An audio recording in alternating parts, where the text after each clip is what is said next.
Ismail Nazario. What I learned as a kid in jail. We need to change the culture in our jails and prisons, especially for young inmates. New York State is one of only two in the U.S. that automatically arrests and tries 16 to 17-year-olds as adults. This culture of violence takes these young people and put them in a hostile environment, and the correctional officers pretty much allow any and everything to go on. That's not really much for these young people to do to actually enhance their talent and actually rehabilitate them.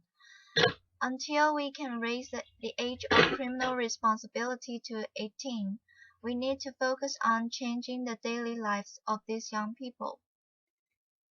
I know firsthand. Before I ever turned 18, I spent approximately 400 days in Rikers Island, and to add to that I spent almost 300 days in solitary confinement. And let me tell you this, screaming at the top of your lungs all day on your cell door or screaming at the top of your lungs out the window, it gets tiring, since there's not much for you to do while you're in there. You start pacing back and forth in your cell. You start talking to yourself. Your thoughts start running wild, and then your thoughts become your own worst enemy. Jails are actually supposed to rehabilitate a person, not cause him to or her to become more angry, frustrated, and feel more hopeless. Since there's not a discharge plan put in place for these young people, they pretty much re-enter society with nothing. And there's not really much for them to do to keep them from recidiv- recidiv- recidivating. But it all starts with the COs. It's very easy for some people to look at these correctional officers as the good guys and the inmates as the bad guys, or vice versa for some. But it's a little more than that. See, these COs are normal, everyday people. They come from the same neighborhoods as the population they serve. They are just normal people. They are not robots, and there's nothing special about them. They do pretty much everything everybody else in society does. The male CEOs want to talk and flirt with the female CEOs. They play a little they play the little high school kid games with each other. They politic with one another, and the female CEOs gossip to each other. So I spent numerous amounts of time with numerous amounts of CEOs, and let me tell you about this one in particular named Monroe. One day he pulled me in between the A and B doors which separate the north and south sides of our housing unit.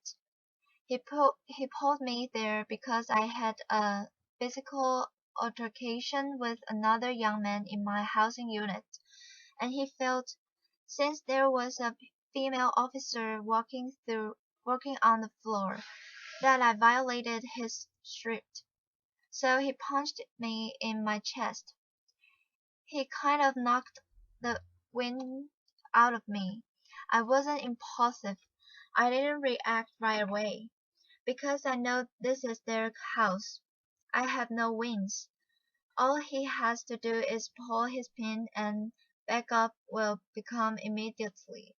So I just gave him a look in his eyes, and I guess he saw the anger and frustration just burning, and he said to me, "Your eyes are going to get you in a lot of trouble, because you are looking like you want to fight." So he commenced to taking off his utility belt.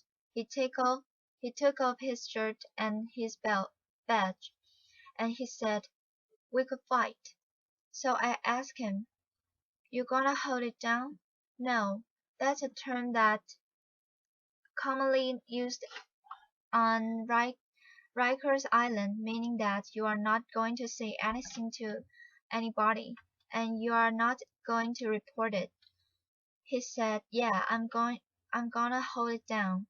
"You gonna hold it down?" I didn't even respond. I just punched him right in his face, and we began fighting right then and there. Towards the end of the fight, he slammed me up against the wall, and while we were tussled up, he said to me, "You good?" as if he got the best of me. But in my mind, I know I got the best of him, so I replied very cocky, "Oh, I'm good. You good?" He said, "Yeah, I'm good. I'm good." We let go. He shook my hand, said he gave me my respect, gave me a cigarette, and sent me on my way.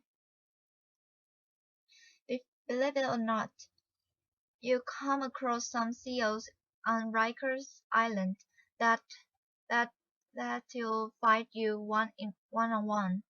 They feel that they understand how it is, and they feel that I'm going to meet you where you are at. Since this is how you commonly handle your disputes, and we can handle it in that manner, I walk away from it like a man. You walk away from it like a man, and that's it.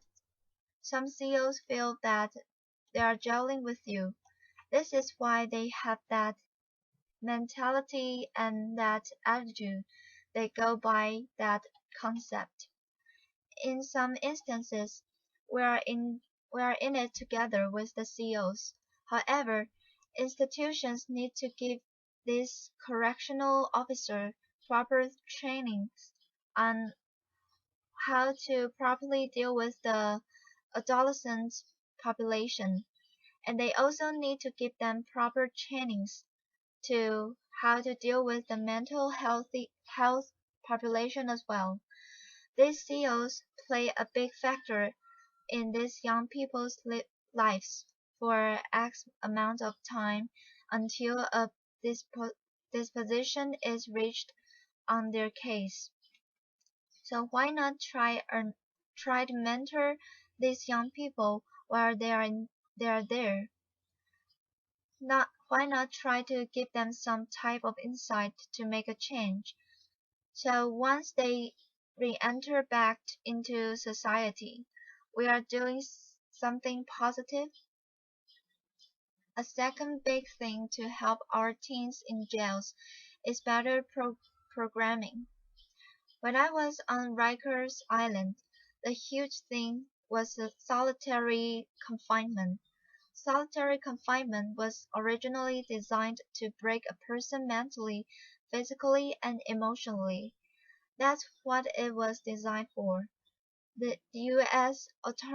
Attorney General recently released a report stating that they are going to ban solitary confinement in New York State for teens. One thing that kept me sane while I was in solitary confinement was reading. I tried to educate myself as much as possible. I read any and everything I could get my hands on. And aside from that, I wrote music and short stories. Some programs that I feel would benefit our young people are art therapy programs for the kids that like to draw and have that talent. And what about the young individuals that are musically inclined? How about a music program for them that actually teaches them how to write and make music? Just a thought. When adolescents come to Rikers Island, C-74 RNDC is the building that they are housed in. That's nicknamed Gladiator School because you have a young individual coming in from the street thinking that they are tough, being surrounded by a bunch of a bunch of other young individuals from all of the five boroughs, and everyone feels that they are tough. So now you have a bunch of young gentlemen poking their chest out, feeling that I have to prove I'm equally as as you, or I was tougher than you and you. But let's be honest, that culture is very dangerous and damaging to our young people. We need to help institutions and these teens realize that they don't have to lead the previous lifestyle that they led when they were on the street. That they can actually make a change. It's sad to report that while I was in prison, I used to hear dudes talking about when they get released from prison, what type of crimes they are going to commit when they get back in the street. The conversations used to sound something like this. Oh, when I hit the street, my brother got this connection for that the third, or my man over here got this connection for the low price. Let's exchange information, and when we hit the town, we are going to do it real big. I used to hear these conversations and think to myself, whoa, these dudes are really think about going back in the street and committing future crimes. So I came up with a name for that. I call it a go back to jail quick scheme because because really, how long is that going to last? You get a retirement plan for that with that nice little pension, 401k, 403b. You get healthy insurance, dental. But I will tell you this, being in jail and being in prison, I came across some of the most intelligent, brilliant, and talented people that I would ever meet. I've seen individuals take a photo chip back and turn it into the most beautiful picture frame. I've seen individuals take the stage soap that's provided for free and turn them into the most beautiful sculptures that would make Michelangelo's Michelangelo look like a kindergarten made it. At the age of 21, I was in a maximum security prison called Elmira Correctional Facility. I just came out of the weights shack from working out, and I saw an older gentleman that I knew standing in the middle of the yard, just looking up at the sky. Mind you, this older gentleman was serving a 33 and a third to life sentence in which he already had served 20 years of that sentence. So I woke up to him and I said, "Oh gee, what's going on? Man, you good?" He looked at he looked at me and he said, "Yeah, I'm good, young blood." I'm like, "So what are you looking up at the sky for, man? That's so fascinated up there? What's so fascinated up there?" He said, "You look up and you tell me what you see." "Clouds," he said. "All right. What else do you see?" At that time it was a plane passing by. I said, "All right, I see an airplane." He said, "Exactly. And what's on that airplane?" "People." "Exactly. Now, where's that plane and those people going?" "I don't know." "You know? Please let me know if you do. Then let me get some lottery numbers." He said, "You're missing the big picture, young blood. And that plane with those people is going somewhere while we are here stuck. The big picture is this. That plan with those people going somewhere. That's life passing us by when while we behind these walls, stuck. Ever since that day, that sparked something in my head, in my mind, and made me know I had to make a change. Growing up, I was always a good, smart kid. Some people would say I was a little too smart for my own good. I had dreams of becoming an architect or an archaeologist. Currently, I'm working at the Fortune Society, which is re-entry program, and I work with people as a case manager that are a high that are at high risk of recidivism. Recidivism. So I could connect them with the services that they need once they are released from jail and prison, so they can make a positive transition back into society.